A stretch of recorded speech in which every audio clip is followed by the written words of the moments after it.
আজকে দুনিয়ার মানুষগুলো আপনাকে ভালোবাসছে, হয় আপনার কাছে টাকা আছে বলে, না হয় ক্ষমতা আছে বলে, না হয় আপনার ধন সম্পদ আছে বলে, না হলে আপনি সম্ভ্রান্ত ফ্যামিলির সন্তান বলে মানুষগুলো আপনাকে মহব্বত করছে।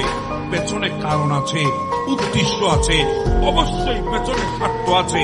কিন্তু আমি আপনাকে শোনাই, আপনি শুনেন, পৃথিবীতে দুইজন বান্দা আছে যাদের ভালোবাসার পেছনে কোনো স্বার্থ নাই, কোন উদ্দেশ্য নাই।